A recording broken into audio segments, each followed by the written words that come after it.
नमस्कार साथियों, एक बार फिर से स्वागत है आप सभी का मेरे YouTube चैनल पर। आज के अखबार में एक बहुत बड़ी खबर आई है उन अभ्यर्थियों के लिए जो जेपीएससी की तैयारी में दिन रात जुटे हुए हैं।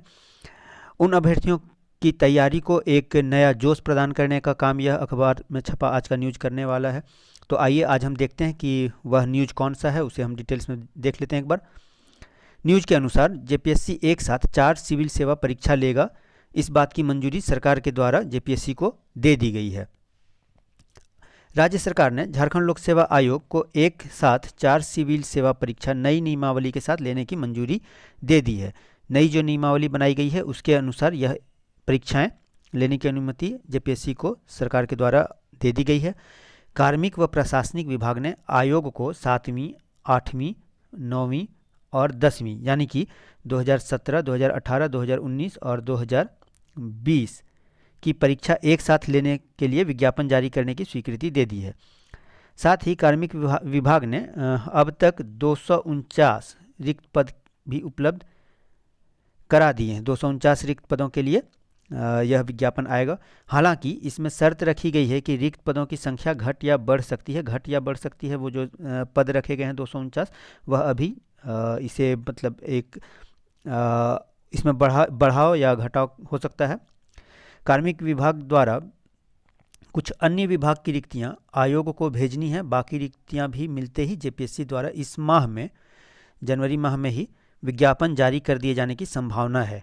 विज्ञापन जारी होने के दिन से 1 माह तक, जिस दिन यह विज्ञापन जारी होता है उस दिन से 1 माह तक आवेदन जमा करने की तिथि निर्धारित की जाएगी। 1 माह का समय होगा। विज्ञापन जब निकलता है उसके बाद से 1 माह का समय दिया जाएगा छात्रों को। और जो है आगे हम देखते हैं, जनवरी में विज्ञापन जारी होने पर 1 फरवरी 2021 होगा उम्र सीमा का कट ऑफ। उम्र सीमा को लेकर के जो बातें कही गई हैं वह है कि राज्य सरकार द्वारा जारी नियमावली के अनुसार जिस माह में विज्ञापन जारी होगा उसके अगले माह की पहली तारीख ही उम्र सीमा का कट ऑफ डेट होगा। यानी जिस दिन यह विज्ञापन निकलता है उस महीने के अगले महीने में, अगर यह जनवरी में विज्ञापन आता है तो फरवरी के 1 तारीख से उम्र सीमा का कट ऑफ जो है वो तय होगा। यानी सिविल सेवा परीक्षा प्रारंभिक परीक्षा पीटी के लिए इस माह विज्ञापन जारी होता है तो उम्र सीमा का कट ऑफ डेट 1 फरवरी 2021 होगा। इस आधार पर अनारक्षित आवेदक की उम्र सीमा 21 वर्ष से कम नहीं होनी हो और अधिकतम उम्र सीमा 35 वर्ष से अधिक नहीं होनी हो। जो जनरल हैं उनके लिए 21 वर्ष होगी न्यूनतम उम्र सीमा और 35 वर्ष होगी अधिकतम उम्र सीमा। BC1 व BC2 के लिए अधिकतम उम्र सीमा 37 वर्ष होगी। महिला वर्ग के लिए 38 वर्ष तथा SC/ST के लिए अधिकतम उम्र सीमा 40 वर्ष होगी।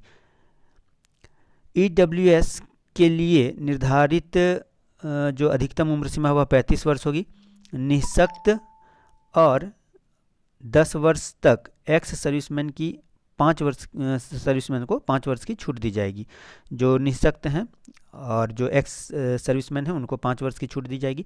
राज्य सरकार में 3 वर्ष की नियमित सेवा पूरी करने वाले उम्मीदवार को उम्र सीमा में 5 वर्ष की छूट दी जाएगी। वैसे अभ्यर्थी जो राज्य सरकार में पहले से ही कार्यरत हैं किसी पद पर, चाहे वो शिक्षक हों या अन्य किसी विभाग में कार्यरत हों, उनको 5 वर्ष की छूट उम्र सीमा में दी जाएगी। इसमें एक बात और कही गई है कि झारखंड की जो ये जेपीएससी परीक्षा है उसमें परीक्षा में शामिल होने वाले जो अभ्यर्थी हैं उनकी कोई सीमा नहीं होगी परीक्षा में शामिल होने की। अब उम्मीदवार अगर नियमानुसार परीक्षा में शामिल होने के योग्य हैं, जो भी इसमें बातें कही गई हैं उनके अनुसार, तो साथ ही निर्धारित उम्र सीमा भी रखते हैं, तो उनके लिए सिविल सेवा परीक्षा में शामिल होने की अब कोई संख्या निर्धारित नहीं होगी। मतलब वो पहले जो निर्धारित थी कि जनरल वर्ग से हैं तो 3 बार या 5 बार, जो भी जिसका था निर्धारित, वो वैसा अब कुछ नहीं होगा। यानी परीक्षा में शामिल होने के लिए अब कोई लिमिटेशन नहीं है। वो जितनी बार भी चाहें एग्ज़ाम, अगर उनका उम्र बचा हुआ है तो वो दे सकते हैं। तो सबसे बड़ी खबर यही थी आज के लिए। अपडेट के लिए आप मेरे YouTube चैनल को सब्सक्राइब कर सकते हैं। फिर मिलते हैं दूसरे वीडियो में। धन्यवाद।